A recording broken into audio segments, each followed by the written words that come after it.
Hello guys, എല്ലാ കൂട്ടുകാർക്കും edtech ഈറ്റിന്റെ പുതിയൊരു അധ്യായത്തിലേക്ക് വീണ്ടും സ്വാഗതം. അപ്പോൾ ഇന്ന് നമ്മൾ ചെയ്യാൻ പോകുന്ന ഒരു ഫലൂഡ വീട്ടിലുണ്ടാക്കി നോക്കുകയാണ്. വെറും ഫലൂഡയല്ല, റോയൽ ഫലൂഡ എങ്ങനെ നമുക്ക് വീട്ടിലിരുന്നുണ്ടാക്കാം, ആ ഒരു വീഡിയോ ആണ് നിങ്ങൾ ഇന്ന് കാണാൻ പോകുന്നത്. അപ്പോൾ ഒട്ടും ടൈം വേസ്റ്റ് ചെയ്യാതെ നമുക്ക് വീഡിയോ ഒന്ന് കണ്ടിട്ട് വരാം.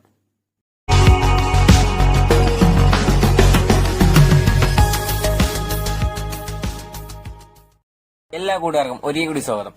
അപ്പോൾ ഇന്ന് നമ്മൾ ഉണ്ടാക്കാൻ പോകുന്ന റോയൽ ഫലൂഡയുടെ ചേരുവകളാണ് നിങ്ങളിവിടെ കണ്ടുകൊണ്ടിരിക്കുന്നത്. 1.5 കപ്പ് പാലെടുത്തിട്ടുണ്ട്, കുറച്ച് കസ്കസ് എടുത്തിട്ടുണ്ട്, പിന്നെ ഗ്രേപ്പ് സിറപ്പാണ് മൂന്നാമതിരിക്കുന്നത്, പിന്നെ കുറച്ച് ചെറി, ഒരു മാമ്പഴം, ഒരു ആപ്പിള്, ഒരു മാതളം, പിന്നെ കുറച്ച് നട്സിനായിട്ട് കപ്പലണ്ടി എടുത്തിട്ടുണ്ട്, പിന്നെ ഒരു 2 സ്പൂൺ വെർമസലി എടുത്തിട്ടുണ്ട്. ഇതാണ് നമ്മുടെ ടോട്ടൽ ഇൻഗ്രീഡിയൻസ്. അപ്പോൾ ഇത് നമുക്ക് എങ്ങനെയാണ് ഉണ്ടാക്കുന്നതെന്ന് പോയി കണ്ടിട്ട് വരാം. ഇനി നമ്മൾ നേരത്തെ എടുത്ത് വെച്ചിരിക്കുന്ന 1.5 കപ്പ് പാലുണ്ട്. ആ പാല് ഇതിലേക്ക് ഒന്ന് വെച്ചൊന്ന് ചൂടാക്കി എടുക്കാം.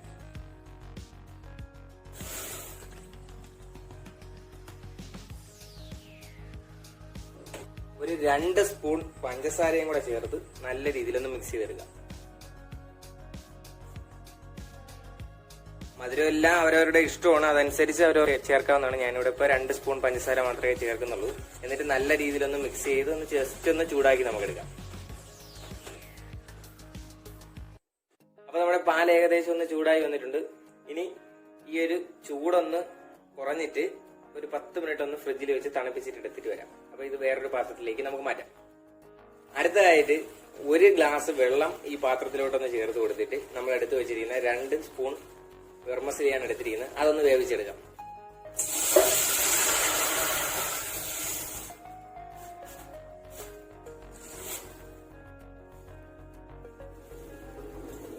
എന്നിട്ട് നല്ല രീതിയിലൊന്ന് മിക്സ് ചെയ്ത് കൊടുക്കാം. ഇതിന്റെ കൂടെ ഒരു സ്പൂൺ പഞ്ചസാരയും കൂടെ ഒന്ന് ചേർത്ത് കൊടുക്കാം. ചേർത്ത് വേവിച്ചെടുക്കുമ്പോഴത്തേക്ക് ചെറിയൊരു മധുരം കൂടെ കിട്ടും. നമ്മൾ ഏകദേശം ഒരു 5 മിനിറ്റ് വേവിച്ചിട്ടുണ്ട്. അപ്പോഴത്തേക്ക് വെർമസലിയൊക്കെ ഏകദേശം വെന്തിട്ടുണ്ട്. ഇനി നമുക്ക് ഇത് ഗ്യാസിന്റെ ഫ്ലെയിം ഓഫ് ചെയ്ത് ഒന്ന് തണുക്കാൻ വെക്കാം. അടുത്തതായിട്ട് നമ്മൾ എടുത്തു വെച്ചിരിക്കുന്ന ഫ്രൂട്ട്സ് നമ്മുടെ ആ ഒരു ഫലൂഡയ്ക്ക് വേണ്ടി വളരെ ചെറുതായിട്ടൊന്ന് കട്ട് ചെയ്തെടുത്തിട്ട് വരാം. അപ്പൊ നമ്മുടെ ഏകദേശം എല്ലാം പ്രിപ്പയർ ചെയ്ത് കഴിഞ്ഞ് ഫ്രൂട്ട്സ് ഒക്കെ അരിഞ്ഞെടുത്തിട്ടുണ്ട്. അത് ഫ്രൂട്ട്സ് എല്ലാം കൂടെ ഒരുമിച്ചാണ് ഇട്ടേക്കുന്നത്. ഒരു മിക്സഡ് ഫ്രൂട്ട് കണക്കാണ് എടുത്തിരിക്കുന്നത്. അപ്പൊ ഇനി നമുക്ക് ഇതൊന്ന് അറേഞ്ച് ചെയ്യാം. ആദ്യം നമ്മൾ എടുത്തു വെച്ചിരിക്കുന്ന ഗ്രേപ്പ് സിറപ്പ് ഗ്ലാസ്സിലേക്ക് ഒന്ന് ഒഴിച്ചു കൊടുക്കാം.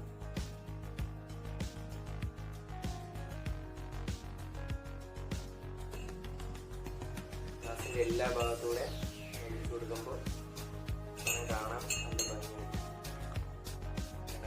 രണ്ടാമത്തെ ഗ്ലാസ്സിൽ ചേർത്ത്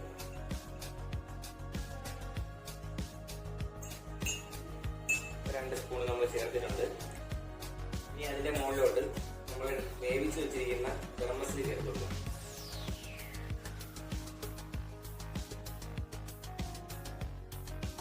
രണ്ട് സ്പൂൺ നമ്മളിവിടെ ഇടുന്നുണ്ട്.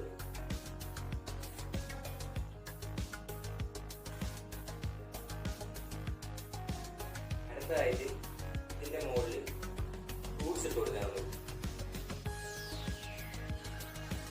എല്ലാ ഫ്രൂട്ട്സും എടുത്തൊന്ന് മിക്സ് ചെയ്തെടുത്തിട്ടുണ്ട്. നേരത്തെ കാണിച്ച എല്ലാ ഫ്രൂട്ട്സും നമ്മളൊരു 3 സ്പൂൺ ഫ്രൂട്ട്സ് ആണ് മിക്സ് ചെയ്തത്. അതേപോലെ മറ്റേതിലും മിക്സ് ചെയ്യും.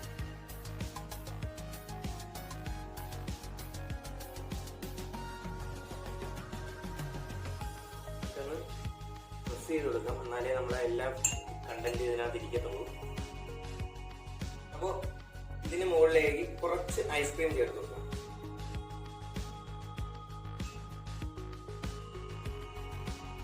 ഒരു 1/2 സ്പൂൺ ഐസ്ക്രീം മാത്രമാണ് നമ്മൾ ഇപ്പൊ ചേർക്കുന്നത്. അടുത്തതായിട്ട് പാൽ ഒഴിച്ചു കൊടുക്കാം. കുറച്ച് പാല് ഇതിന്റെ മുകളിൽ ഒഴിച്ചു.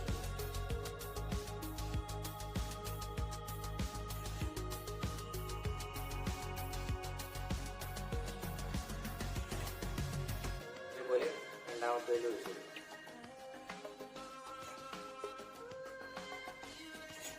അടുത്തതായിട്ട് ഇതിന്റെ മുകളിൽ കുറച്ച് കസ്കസ് ചേർത്ത് കൊടുക്കും.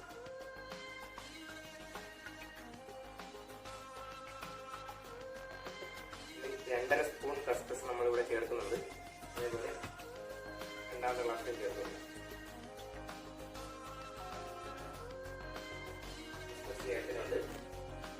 ഇനി ഒരു ലെയർ കൂടെ ഫ്രൂട്ട്സ് നമുക്കൊന്ന് ആഡ് ചെയ്ത് കൊടുക്കും.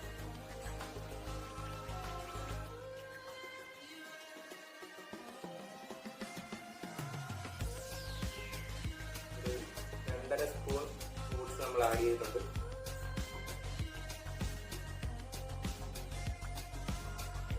ഏകദേശം നമ്മൾ ഫ്രൂട്ട്സ് ഒക്കെ രണ്ടിലും ആഡ് ചെയ്തിട്ടുണ്ട്.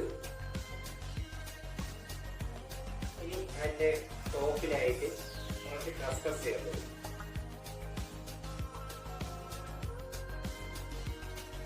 ഇനി ഇതിന്റെ മുകളിലേക്ക് നമ്മൾ നേരത്തെ എടുത്ത് വെച്ചിരിക്കുന്ന ഗ്രേപ്പ് സിറപ്പ് അല്പം ചേർത്ത് കൊടുക്കും.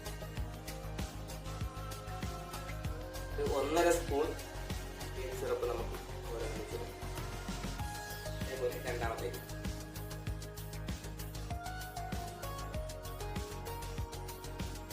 ഇനി ഇതിന്റെ ടോപ്പിലേക്ക് നമ്മൾ ഐസ്ക്രീം കൊണ്ടൊരു ഡെക്കറേറ്റ് ചെയ്യുകയാണ്.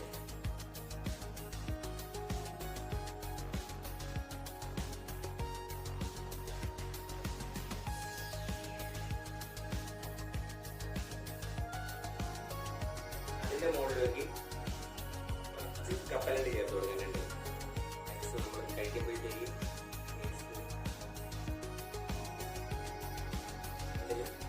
കപ്പലണ്ടി ചേർക്കുന്നുണ്ട്.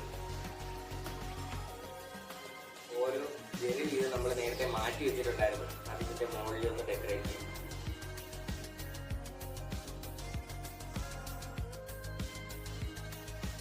നിങ്ങൾ ഈ കണ്ടുകൊണ്ടിരിക്കുന്നതാണ് നമ്മൾ വീട്ടിലുണ്ടാക്കാൻ പറ്റിയ റോയൽ ഫലൂഡ. ആ ഒരു റെസിപ്പി എല്ലാവരും ട്രൈ ചെയ്ത് നോക്കുക. ഇന്നത്തെ ഈ റോയൽ ഫലൂഡയുടെ ചെറിയ വീഡിയോ നിങ്ങൾക്ക് എല്ലാവർക്കും ഇഷ്ടമായെന്ന് പ്രതീക്ഷിക്കുന്നു. വീഡിയോ ഇഷ്ടമായിട്ടുണ്ടെങ്കിൽ ലൈക്ക് ചെയ്യുക, കൂട്ടുകാർക്കൊക്കെ ഒന്ന് മാക്സിമം ഷെയർ ചെയ്ത് കൊടുക്കുക. അപ്പൊ പുതിയൊരു ദിവസം പുതിയൊരു വീഡിയോയുമായി കാണുന്നവരെ ബൈ ബൈ.